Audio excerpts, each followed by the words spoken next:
said, "Why are you still calling me to the court again and again? It has been 30 years. I am now a grandmother. Leave me alone."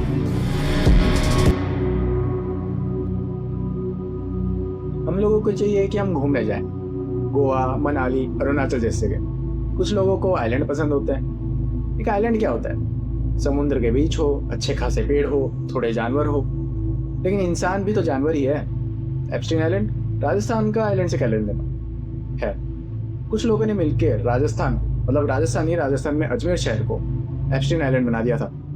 तो ये video उसी के बारे में है।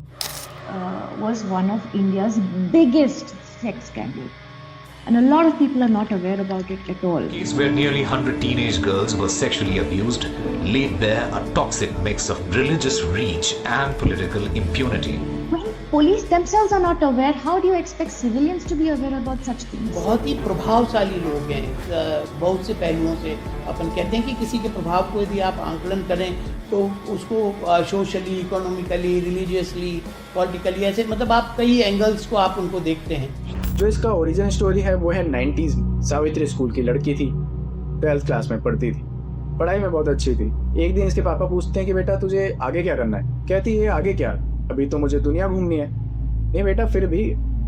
कहती है पॉलिटिक्स ज्वाइन करनी है। बेटा क्यों? कहती है नहीं, लोगों की हेल्प करूंगी, बस हेल्प करूंगी, लोग आगे हेल्प करेंगे, बस लोग हेल्प करेंगे तो मेरी भी वाहवाही होगी, बस इतना होगा तो थोड़ा पैसे भी कमा लूंगी, देश भी आगे बढ़ेगा। बस एक दिन ये स्कूल से घर जा रही होती है तो इसका कोई जानने वाला होता है, बोलता है यार तुझे पॉलिटिक्स ज्वाइन करनी है ना? हाँ, नफीस चिश्ती आने वाला है, यूथ कांग्रेस पार्टी का प्रेसिडेंट है, वो तुझे बता देगा। बोलती है अच्छा ठीक है डन। तो अभी क्या है, इंडियन लॉज के अकॉर्डिंग हम पर्सन का रियल नेम नहीं ले सकते। तो अभी के लिए हम इस लड़की को बुलाते हैं प्रीति। ठीक है, प्रीति और नसीफ एक वैन में बैठे होते हैं। वैन जाके रुकती है नसीफ के फार्म हाउस पर। प्रीति बोलती है ये हम फार्म हाउस कैसे पहुंच गए? नसीफ बोलता है how is this a bug, this is a feature. हाँ, ये सब थोड़ा टोन हाइट रखने के लिए बोला था, बट नाउ तो you already know Preeti got raped. Nafees Chishti कौन है, क्या है, इसके बारे में बताता हूँ। अजमेर शरीफ दरगाह जो है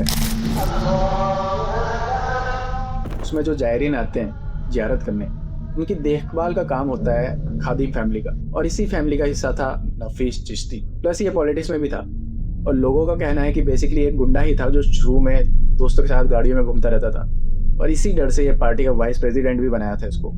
तो जैसा प्रीति का केस था वैसा ही सिमिलर केस हुआ एक और लड़की के साथ। ये लड़की सोफिया स्कूल की 8th क्लास की थी। नफीस इसकी स्कूल के बाहर रोज गेड़ी मारता था। अब ये तो बच्ची है तो इसको थोड़ी ना पता है कि ये गुंडा है क्या है। इनकी बात होती है थोड़ी थोड़ी, ऑब्वियसली इनकी एज में काफी डिफरेंस था, बट नफीस ने इसको प्यार में फंसा लिया। एक दिन एक घूमने निकले, घूमते घूमते फार्म हाउस पहुंच गए। लड़की बोलती ये तो एक्सपेक्टेड नहीं किया था, यहाँ कहाँ आ गए हम?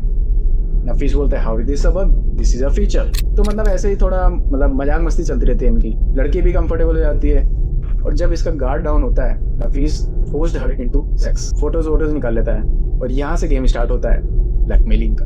नफीस बोलता है कि यार देख तेरी फोटोज है मेरे पास, अब ये जाएगी तेरे अड़ोस पड़ोस में। उस टाइम तो ये भी नहीं बोल सकते थे कि एआई है। बदनामी से बचना है तो तेरे दोस्तों को यहाँ लेकर आ, बोल की भैया से मिलाने लाई। लड़की होती है डरी हुई, जाती है पुलिस के पास कि मेरे को बचाओ। पुलिस बोलती है वेरी बैड, फेक स्टोरी, कोई एक्शन नहीं होता इस पे। अच्छा, तो ये अभी भी हमारा ऐसा ही है कि समाज क्या कहेगा वगैरह। तो ये तो 90s का टाइम था, उस टाइम तो और भी कितनी बड़ी बात होगी। तो फिर ऐसे ही एक चेन बनती जाती है, एक के बाद एक स्कूल के विक्टिम्स। कहते हैं कि 250 से भी ज्यादा लड़कियां इस सर्कल में आई थी, और ये कोई एक आदमी नहीं कर रहा था। नफीस के साथ उसका भाई फारूक चिश्ती भी था, और इसके साथ एक पूरी गैंग। तो जब मैं इस केस के बारे में पढ़ रहा था तो मुझे 1-2 और इंसिडेंट्स के बारे में पता चला, जिससे हम थोड़ा आइडिया लगा सकते हैं कि इन विक्टिम्स को क्या क्या फेस करना पड़ा है। जैसे कपल है, अरेंज मैरिज होने वाली है, तो यहाँ पे जो लड़के के घर वाले हैं वो लड़की की फोटोज लेकर फोटो स्टूडियो जाते थे, जस्ट टू नो कि ये लड़की सोफिया स्कूल से तो नहीं है। एक विक्टिम बताती है उसको फार्म हाउस ले गए थे, और उसका रेप होने के बाद एक आदमी उसको बाहर ले जाता है, 200 रुपए उसकी जेब में डालता है और बोलता है कि लिपस्टिक खरीद लेना। और एक तो बहुत ही हॉरिफिक इंसिडेंट है, और ये लड़के के खुद के वर्ड से। मेरे को ये मसाला ऐड नहीं कर रहा हूँ, कर भी रहा हूँ तो क्या है, पर नहीं कर रहा हूँ। ये विक्टिम बताती है कि एक दिन ये स्कूल से घर जा रही थी, पीछे से एक बहुत तेज बाइक का हॉर्न बजता है, और इसके सर पे एक डंडे से हमला होता है, खून बहने लगता है, और 2-3 लोग इसे एक मंदिर ले जाते हैं। वहां पे जाते जाते ये बेहोश हो जाती है। शी फेंटली रिमेम्बर्स कि उसके साथ क्या हुआ था। वो चल भी नहीं पा रही थी, कैसे तो करके घर आ पाती है, रोते रोते अपने घर पे सब बताती है। पापा को बोलती है कि आई गॉट रेप। वो उस पर विश्वास नहीं करते, कहते कि तू कहीं मुंह काला करा के आई है, झूठ बोल रही है। किसी लड़के के साथ भाग गई थी, लड़के ने साथ नहीं दिया तो अब यहाँ आके रो रही है। उसके खुद के पापा ने उसको 6 महीने तक एक कमरे में बंद रखा, और जैसे ही उनको लगा कि भाई सिचुएशन अभी कंट्रोल में नहीं है, बच्ची की शादी करवा देते हैं to a man of age 31। अब बाद में चल के इसके पति को पता चलता है कि शी वाज वंस रेप्ड, तो ये उसको घर से बाहर निकाल देता है। आज की डेट में ये विक्टिम 50+ की हो गई है और एक घर को रेंट पे देती है और उसी घर के स्टोर रूम में रहती है। और इसी डर की वजह से, डर ये कि अगर घर पे पता चला तो इनकी शादी टूट जाएगी, और बाकियों की टूट भी रही थी, तो ये लोग चुप रहते हैं। लेकिन फिर भी कुछ विक्टिम्स होती है जो FIR लिखवाने जाती है। इधर कोई गैंग मेंबर को पता चल जाता है तो इनके घर में घुस जाता है, घुस के बोलता है कि ये हमारा पुराना गेम है, कुछ नहीं होने वाला इससे। कुछ टाइम बाद विक्टिम्स भी हार मान लेती है। उनको भी लगने लगता है कि इधर पुलिस इज इनकॉम्पिटेंट या फिर वो भी इस सब में मिली हुई। दूसरी तरफ पुलिस को ये लग रहा था कि यार ये सारे विक्टिम्स हिंदू हैं और अक्यूज्ड सारे मुस्लिम्स, ऊपर से दरगाह से इतने जुड़े हुए हैं ये लोग, थोड़ी भी बात इधर उधर होएगी तो अजमेर में दंगे भड़क जाएंगे।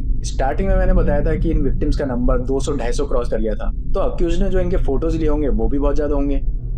देखते ही देखते ये फोटोज पहुंचे फोटो स्टूडियो में डेवलप होने के लिए। तो रात को फ्लो में जोश में आकर ये अपने पड़ोसी से मिलता है। उसको बोलता है कि देखो भाई साहब, मेरे पास ऐसी ऐसी फोटोज हैं, हम कुछ भी करवा सकते हैं इन लड़कियों से। पड़ोसी के दिमाग में आता है कि यार ये इंसान इतने सालों से मेरे साथ रह रहा है, साथ में खाना खाता है, साथ में उठता बैठता है, और अब इसके पास ये फोटोज है तो इसके दिमाग में ऐसे ख्याल आ रहे हैं। ये फोटोज का तो पता नहीं कितने लोगों के पास होगी, इन लड़कियों के टीचर्स के पास, घर में आने वाले दूध वाले के पास, पड़ोसी के पास, पता नहीं ये लड़कियां कैसे जी रही होंगी। तुरंत ये फोटोज की कॉपी पहुंचा देता है लोकल न्यूज़पेपर दैनिक नवज्योति के पास। 21 अप्रैल को पहली बार सेक्सुअल एक्सप्लॉयटेशन की खबर छपती है, लेकिन अजमेर की जनता होती है लल्लू।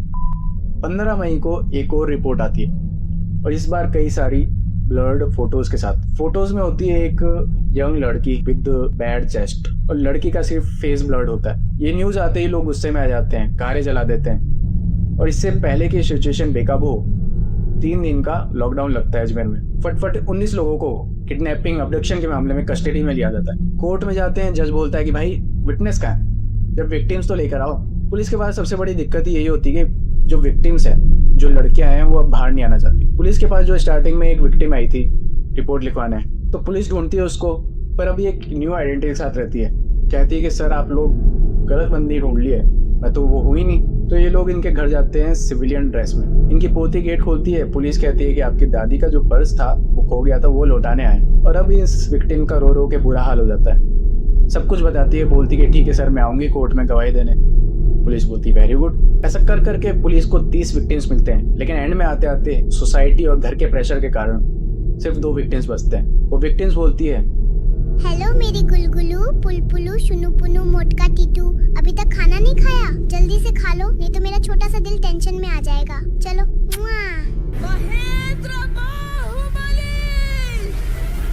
तो इतना सब होता है तो धीरे धीरे इन अक्यूज लोगों को बेल मिलने लगती है। एक एक करके जेल से बाहर निकल रहे होते हैं। कुछ शहर छोड़ के भाग जाते हैं, कुछ देश छोड़ के भाग जाते हैं, और एक दुनिया छोड़ के भाग जाता है, मतलब सुसाइड कर लेता है। और इसी वजह से ये केस इतना लंबा खिंचता है। कुछ को फाइनली सुप्रीम कोर्ट उम्र कैद की सजा सुनाई देती है। बाद में उम्र कैद को घटाकर 10 साल का कर देते हैं। फिर कोर्ट बोलते कि यार तुमने तो बहुत साल बिता दिए जेल में, हो गए तुम्हारे 10 साल, चलो जाओ यहाँ से। और यहाँ पे गैंग में से कुछ का केस बंद हो जाता है। तो आप सोच रहे होंगे कि इस केस का मास्टरमाइंड फारूक और नफीस चिश्ती का क्या हुआ। फिल्मों की तरह फारूक कोर्ट में पागल होने का नाटक करता है और फाइनली डिसीजन देती है कि इसको उम्र कैद की सजा देंगे। बाद में ये डिसीजन सुप्रीम कोर्ट चेंज कर देता है, क्योंकि कोर्ट के अकॉर्डिंग सजा काफी हो गई थी। तो 2013 में जेल से ये रिलीज हो जाता है। नफीस लंबे टाइम तक फरार रहता है। पुलिस बहुत टेंशन में होती है, बोलती है कि जब समय आता है तब आता है। बाद में पकड़ में आते हैं। 2024 में कोर्ट बोलती है लाइफ सेंटेंस 10 साल। 2025 में हाई कोर्ट ये सजा को सस्पेंड कर देता है। अब नफीस को बेल मिल जाती है। तो अभी भी यहाँ पे जो केस है वो खत्म नहीं हुआ है, चालू है आज के। इसके अलावा इन लोगों पे सिर्फ 5-5 लाख का फाइन लगता है। जैसा कि पहले बताया था कि एक अक्यूज्ड देश छोड़ के भागा हुआ है। अगर वो पकड़ा जाता है तो इन विक्टिम्स को एक बार फिर से कोर्ट जाना होगा। बेडशीट्स, तकिए, DNA रिपोर्ट्स, मेडिकल रिपोर्ट्स और भी पता नहीं क्या क्या एविडेंसेस इनके सामने आएंगी, और एक बार फिर से इन्हें अपने पास से होकर गुजरना पड़ेगा। और यही है इस कहानी का सच, एक ऐसा केस जिसके बारे में कोई बात तक नहीं करना चाहता, और ये हमारे शहर अजमेर पर एक दाग की तरह रह जाता है। और इसी तरह ये केस यहाँ ओपन एंडेड ही रहता है। मिलते हैं नेक्स्ट वीडियो में।